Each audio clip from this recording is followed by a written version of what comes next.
그러니까 얼마 전에도 이 물건을 한 9억에 팔라고 연락을 받았어요. 그래서 실투자금은 한 5천만 원 정도, 세후 3억 정도 수익이 나지 않을까.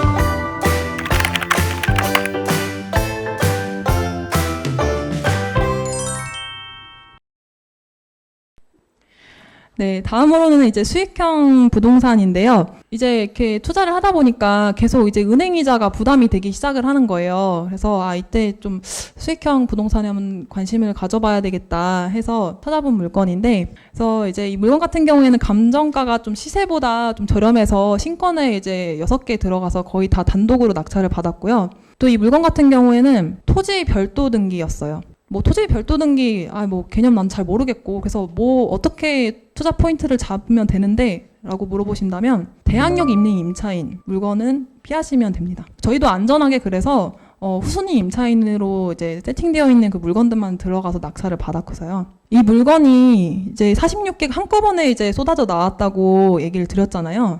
사실 이 물건의 가장 큰 이슈는 뭐였냐면 지금 관리가 안 되는 건물이었어요. 그래서 한 임차인분이 이제 명도를 하면서 제보를 해주셨는데, 이 물건, 빨리 지금 밀린 관리비가 되게 많다. 그래서 빨리 처리가 안 되면 단전 단수된다라고 얘기를 해주시는 거예요.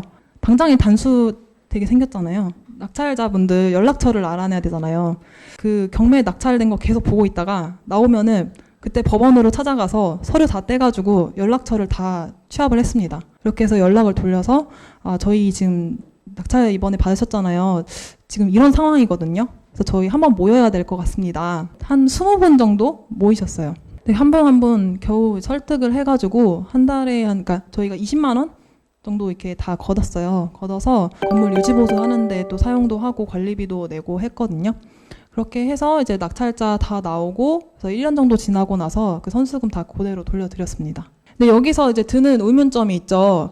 과연 이 많은 처리를 부자 되는 세상 혼자서 다 했느냐? 물론 아닙니다. 저희 첫 공투 파트너인 남자친구랑 같이 네, 처리를 했어요.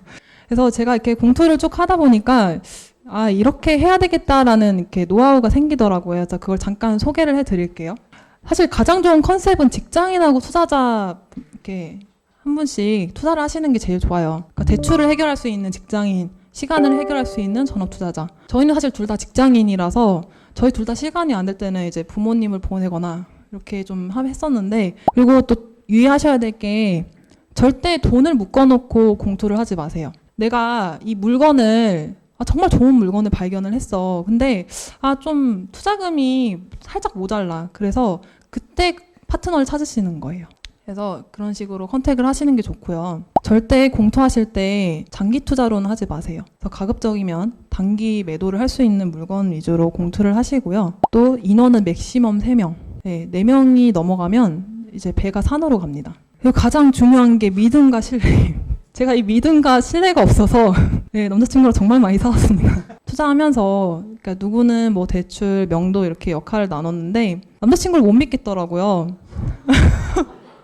못 믿어왔어요. 계속 간섭을 하고 하니까 사실 이제 본인이 어쨌든 그거를 주도적으로 역할을 맡았는데 기분이 너무 나쁘대요.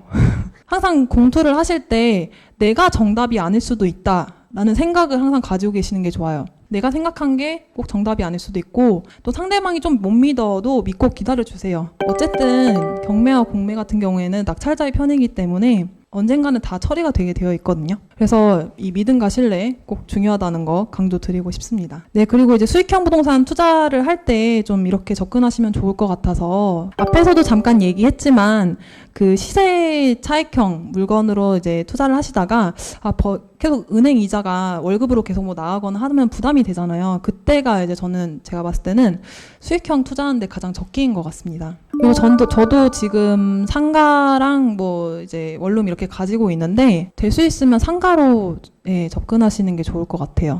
왜냐하면 상가나 이런 물건들은 신경 쓸 필요가 없다는 거예요. 이게 아무래도 주거용 물건은 신경 쓸 게 많더라고요. 그래서 가급적이면은 상가 물건으로 접근하시는 게 좋고, 또 가장 많이 좀 초보자분들이 간과하시는 것 중에 하나가 시세 차익을 고려하지 않고 무작정 수익형 부동산에 투자하시는 건데요. 처음에 이제 뭐 1억 정도 뭐 빌라나 뭐 아파트 낙찰 받아서 월세 한 40만 원, 50만 원 들어와. 되게 괜찮다고 생각을 하잖아요. 근데 이게 이런 물건들은 나중에 팔 때가 문제예요. 내가 아무리 1억에 낙찰 받고 월세 뭐 30만 원, 40만 원 받아도 나중에 9천만 원, 8천만 원 손해보고 팔면은 결국에 다 앞에서 벌고 뒤로 잃는 꼴이거든요. 그래서 이런 것들도 반드시 고려를 하셔서 수익형 부동산 투자를 하셨으면 좋겠습니다. 네, 그리고 이제 재건축 아파트, 그러니까 저의 첫 가치 투자 물건입니다. 사실 제가 가지고 있는 물건 중에 제일 크게 수익이 난 물건이기도 하고요. 그때 당시만 해도 사실 요즘엔 희망임대리츠 뭐 여기 중에도 낙찰받은 분들이 있을 것 같은데 그때 당시만 해도 희망임대리츠가 2회차였나? 잘 모르시는 분들이 많았어요. 그래서 이제 운 좋게 입찰을 해서 낙찰을 받게 되었고요. 네, 그리고 사실 저는 이때까지만 해도 재건축, 재개발에 대해서 사실 잘 몰랐거든요. 근데 보니까 호재가 너무 좋은 거예요. 그래서 뭐 교통 호재도 있고 뭐 재건축도 초기 단계에 있어서 앞으로 상승 요인이 많겠다. 그래서 이제 주변 분들한테 조언도 구하고 해서 이 물건은 일단은 좀 더 가져가는 걸로. 그리고 이제 인테리어 부분인데요. 이제 처음에는 이제 저도 시간이 없어서 턴키로 맡길까 하다가 이번에는 그래도 부분 셀프 수리도 해보고 한번 해보자. 개별로 이제 공정을 다 맡겼습니다. 사실 이걸 턴키로 주고 했으면 2배 가까이 비용이 들었을 것 같은데 500만 원 안 되는 비용으로 수리를 싹 할 수 있었습니다. 사실 이 아파트가 40년이 넘었어요. 그래서 중간에 한번 수리를 하시긴 했는데 이 사진으로는 조금 잘 안 보일 수도 있는데 되게 좀 많이 낡아 있었거든요. 그래서 뭐 도배 장판이랑 기본적인 수리들을 싹 해가지고 집을 좀 깨끗하게 하고 이제 임차를 놓았거든요. 또 바로 이제 임차인도 구할 수 있었고요. 그래서 이 물건 같은 경우에는 제가 그 당시에도 조금 시세보다 저렴하게 매입을 했는데 대출도 한 85% 가까이 받았습니다. 그래서 실투자금은 이제 세팅하고 나니까 5천만 원 정도 묶였는데 매매 차익은 그러니까 얼마 전에도 이 물건을 한 9억에 팔라고 연락을 받았어요. 근데 저희는 이제 그 매도 타이밍을 좀 재고 있거든요. 그래서 저희가 생각하는 그 타이밍이 있어서 좀 더 가져가기로 했고요. 그래서 매매 차익은 저희가 예상한 가격으로 매도를 했을 때 한 세후 3억 정도 수익이 나지 않을까. 네, 저 같은 경우에는 이제 대출을 좀 많이 컨택을 하는 편인데 대출을 좀 어떻게 하면 잘 받을 수 있는지 이렇게 진행을 하다 보니까 좀 노하우가 생기더라고요. 여러분들 대출 진행하실 때 뭐 대충 뭐 아파트나 상가 몇 프로 나오겠지 생각을 하고 들어가시는데 요즘 또 대출 정책이 정말 수시로 많이 바뀌거든요. 가급적이면 입찰 전날에라도 꼭 한번 확인하고 들어가세요. 저 같은 경우에도 이제 지금은 거래를 또 많이 하는 이제 대출 현황사분이 계시지만 이런 식으로 대출 가능액을 이제 파악을 하시는 게 좋고, 그리고 초보분들이 또 많이 하는 실수가 뭐냐면 낙찰 받고 나서 전화로 하지 않고 문자로 이 물건 낙찰 받았고 뭐 대출 얼마 정도 나오는지 확인 바란다 뭐 이런 식으로 문자 많이 보내시는데 저도 처음에 사실 그렇게 했었거든요. 근데 이제 상담사들이 이제 안 봐요. 이렇게 문자로 보내시면. 그래서 무조건 전화로 얘기하시는 게 좋습니다. 좋은 조건 찾고 나서도 한 번 더 이제 확인을 해보는 거예요. 제가 이렇게 안내를 받았는데 혹시 더 좋은 조건이 있습니까? 라고 한번 이렇게 질문을 해보는 거예요. 그래서 이런 식으로 비교를 하고 나서 이제 마지막으로 이제 변모비 최종 이제 견적을 가지고 협상을 하시잖아요. 제일 좋은 거는 사실 내 주변에 낙찰받은 지인분들이 있다면 한번 법무비 견적서 한번 보여달라고 한번 해보시는 게 제일 좋아요. 이 법무비 같은 경우에도 미리 이렇게 견적서 보내달라고 해도 자서하고 실행하기 한 며칠 전까지 안 보내주세요. 거의 이제 뭐 실행하기 한 뭐 이틀 전, 3일 전에 이제 보내주시는데 뭐 법무통이라는 어플을 통해서 파악을 하실 수도 있고 아니면은 이제 주변의 지인분들 통해서 하시는 게 제일 좋고요. 법무비 그냥 내지 마시고 마지막에도 한번 협상을 한번 해보세요. 항목 얘기하면서 이게 좀 비싸게 책정된 것 같은데 한 5만 원, 10만 원 정도만 깎아주실 수 없나요? 그렇게 하면은 또 깎아주시는 분들이 또 계시더라고요. 항상 협상의 여지를 남기고 대출을 진행하시는 게 중요할 것 같습니다.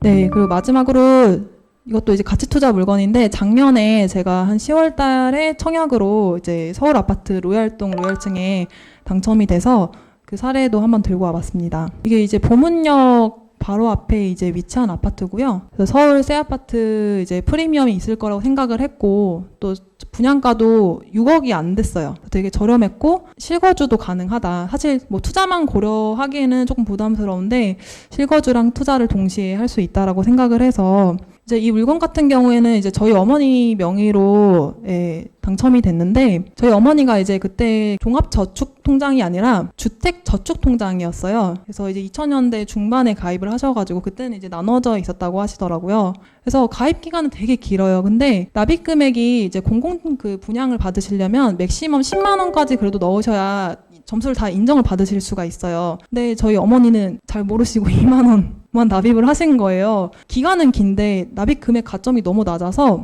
이 통장을 어떻게 해야 되지? 그래도 쭉 가져가야 되나? 아니면은 지금이라도 민간 분양으로 돌려야 되나? 그래서 이걸 이제 베니아님한테 조언을 구했죠. 그래서 이제 같이 이제 그 네트워크 이렇게 동기셨는데 그때 이제 조언을 좀 많이 해주셨어요.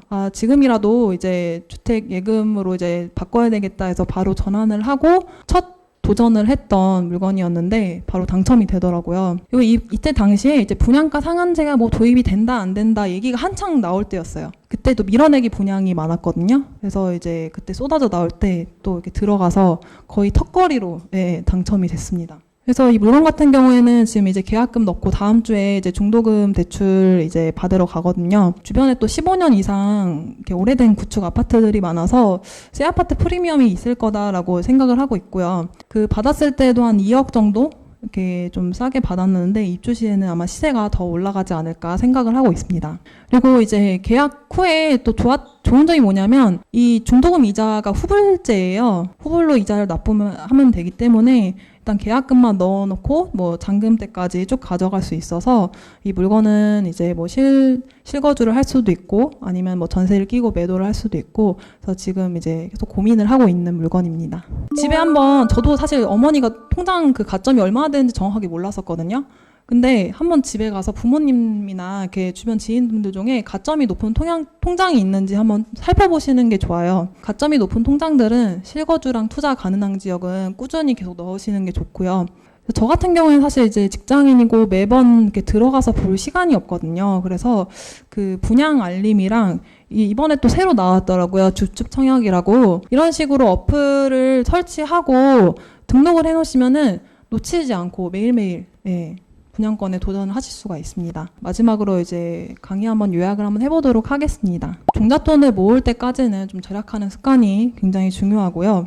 공부하고 물건 검색하는 습관 매일매일 실천하시는 것이 중요합니다. 저는 이제 주변 분들한테 공부 어떻게 해야 돼요? 라고 물어보면은 항상 하는 얘기가 있어요. 천천히 하셔도 괜찮으니까 중간에 멈추지 말고 계속 꾸준히 하시라고. 중간에 멈추면은 어쨌든 내가 어느 정도 일정 수준에 다다르기까지는 처음부터 다시 시작을 해야 되거든요. 좀 힘들더라도 천천히 이렇게 달리는 것이 중요한 것 같습니다. 그리고 투자 포트폴리오, 투자에 대한 방향 잘 짜시는 게 중요하고요. 그리고 공투할 때 앞에서 제 남자친구 소개로 드렸죠. 그래서 유의사항 잘 지키면서 여러분도 아마 투자하시다 보면 분명히 한 번쯤 공투할 기회가 오게 될 거예요. 잘 유의사항 지켜서 투자하시면 좋을 것 같고요. 마지막으로 제일 중요한 점, 조급해하지 말기. 조급해하는 순간 고가 낙찰로 경매계를 떠날 수도 있습니다. 절대 조급해하지 마세요. 제가 닉네임이 부자 되는 세상이잖아요. 그래서 닉네임에 맞게 올해는 이제 저도 좀 다양하게 좀 활동을 하고 싶어요. 좀 투자를 시작하시는 분들한테 또 이렇게 멘토로서의 역할도 하고 주변 분들이 부자가 될 수 있는 세상을 만들기 위해서 올해는 좀 더 이렇게 노력을 하려고 합니다. 이상 강의 마치도록 하겠습니다. 감사합니다.